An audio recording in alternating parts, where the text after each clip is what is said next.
Hello tout le monde, j'espère que vous allez bien. Aujourd'hui on se retrouve pour une nouvelle vidéo. Je vais du coup vous faire une découverte de série, vu que la dernière fois on a fait une découverte animée. Et je vais vous proposer The Umbrella Academy. C'est une série qui est sortie il n'y a pas très longtemps sur Netflix, à peine une semaine je crois.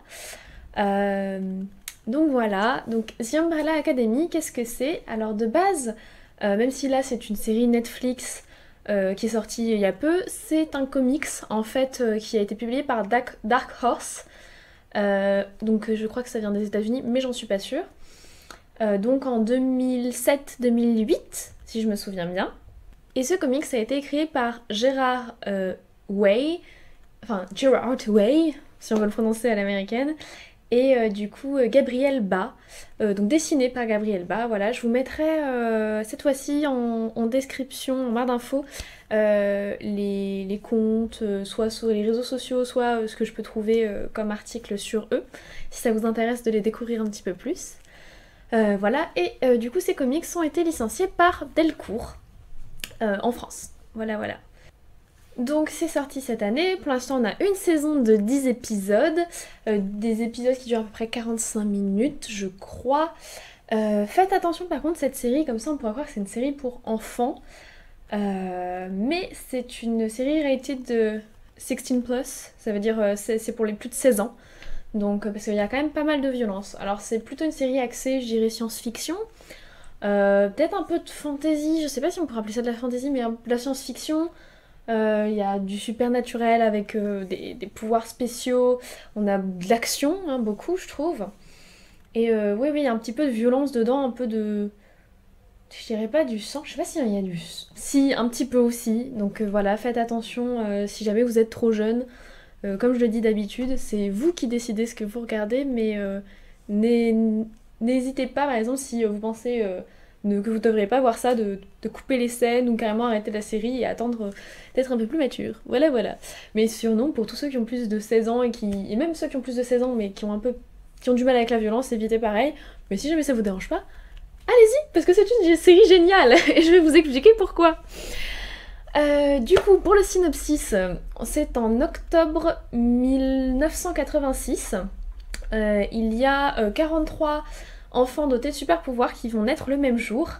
On le voit très vite, hein, dans la première scène. En fait, c'était des femmes qui à la base n'étaient pas enceintes au début de la journée, qui accouchent en fin de journée d'enfants dotés de pouvoirs supernaturels. Et du coup, on va avoir Sir Reginald Hargreaves, donc Reginald Hargreaves, qui va en adopter 7 d'entre eux, du coup 7 enfants qui sont dotés de pouvoirs assez surprenants, et il va les éduquer. Et il va fonder cette Umbrella Academy, donc il va les entraîner en fait à être, je dirais, des sortes de super-héros, à se dépasser, à utiliser leurs pouvoirs, etc. Mais au final, les membres de The Umbrella Academy vont se dissoudre, ils vont décider de se séparer. Vous comprendrez peut-être pourquoi au fil de la série, mais ils vont finir par se retrouver bien des années plus tard, une fois qu'ils sont adultes et qu'ils ont tous beaucoup changé. Et c'est là que je vais m'arrêter, je vais pas vous dire pourquoi ils se retrouvent, même si vous allez le comprendre très vite dans le premier épisode, c'est juste je préfère vous laisser un petit peu quand même de suspense. Donc voilà, je pense qu'on peut passer au personnage. Donc en personnage, on a donc Sir Reginald Hargreaves, qui est ce millionnaire qui a l'air de s'en foutre un peu des enfants et de plus les considérer comme une expérience. Ça va être assez intéressant en fait de voir ce rapport-là et ce rapport du coup qu'ils ont à la parentalité, parce que même leur mère entre guillemets, celle qui va les éduquer, pareil c'est un peu spécial son cas. C'est d'ailleurs un personnage que j'aime beaucoup, leur maman. Euh, c'est toute une tendresse qu'on a, je vais pas vous dire pourquoi, mais c'est un personnage que j'aime beaucoup et je trouve être très tendre. Donc voilà. Ensuite, on va avoir Pogo. Pogo, c'est un chimpanzé, je crois, qui du coup a certainement été génétiquement modifié par Reginald Hargreaves. On voit pas plus en fait que ça dans la série, mais dans les comics, Reginald, c'était quelqu'un qui était un inventeur, qui faisait beaucoup d'inventions, beaucoup de choses, donc qui a aidé au progrès énormément. Et du coup, c'est pour ça qu'il y a ce chimpanzé qui... comment ça s'appelle? qui est capable de parler, qui est capable de marcher, qui a un QI très très élevé, qui est capable de communiquer, etc. Donc il sert un peu de majordome, je dirais, en fait, dans la maison.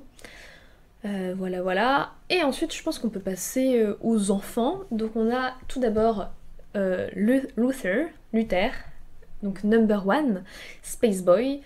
Du coup, lui, il a une force surhumaine. Il est très très fort. Il a aussi une résistance surhumaine. Et ça va être le seul en fait à rester à l'académie, même s'il va finir par passer plusieurs années sur la Lune. Et c'est l'incident qui va arriver qui va le faire redescendre. Donc il étudie sur la Lune plein de choses, il prend des données, etc. Et il est seul du coup là-bas.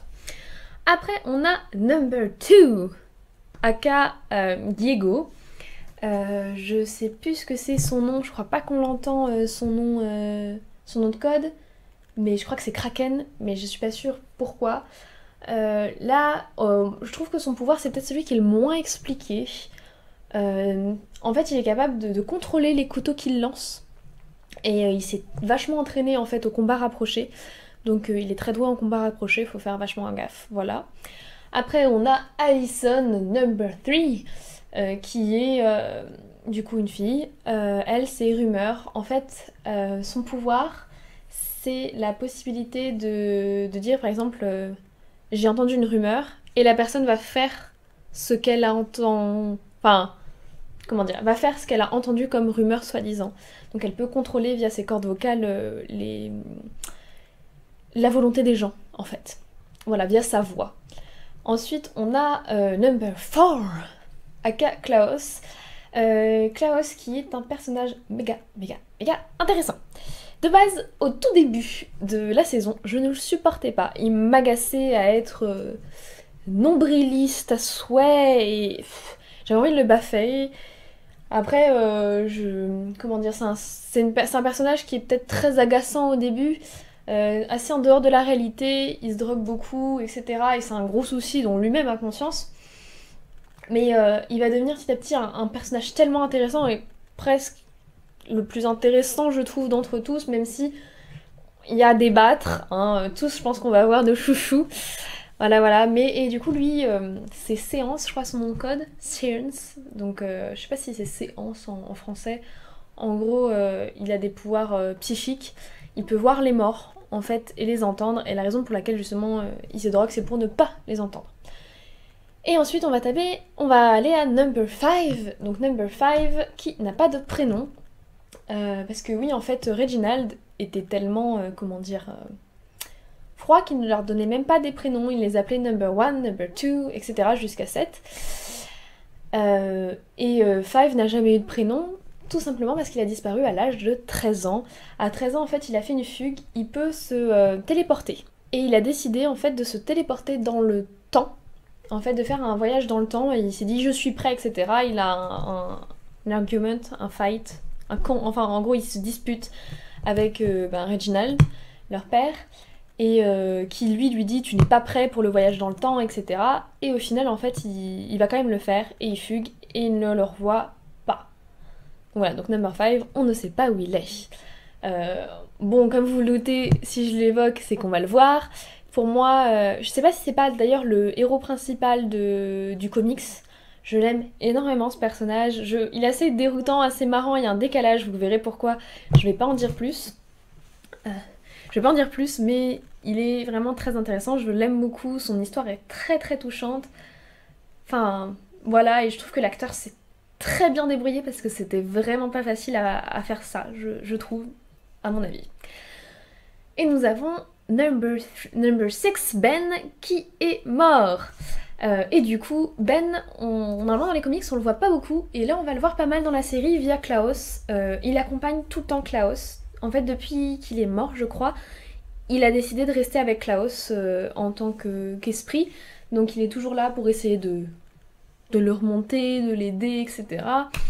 Et lui, son nom de code c'était Horreur, et en fait il avait des tentacules dans le ventre. Voilà.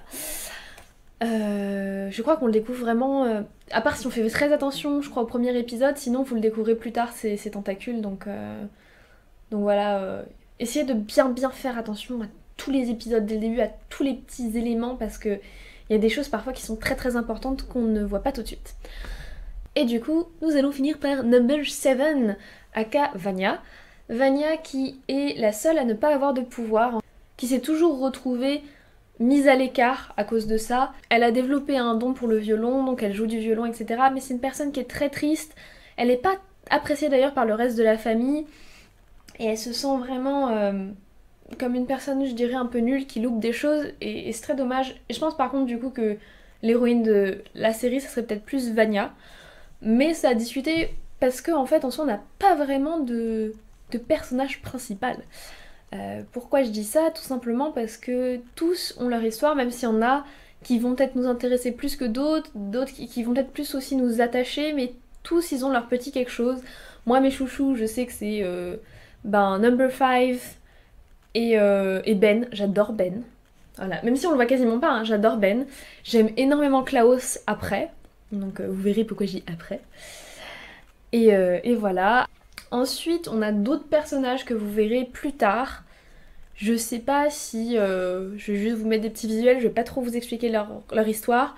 On a Hazel et Chacha qui sont, eux, des sortes de chasseurs de primes. Vous verrez ce qu'ils sont exactement. Je trouve leur... comment dire, leur histoire assez intéressante. J'aime beaucoup Hazel. Donc c'est le mec, Hazel. Il a une histoire super touchante et genre je l'aime beaucoup. Et après on a la directrice The Handler, que vous verrez assez tardivement je crois dans la saison. Donc pareil, je vais pas vous spoiler dessus. Voilà. Je pense que c'est tout. Je vous fais de gros bisous, je vous dis à une prochaine. Surtout à mercredi pour le let's play Amour Sucré. Et sur ce, portez-vous bien. Bye bye!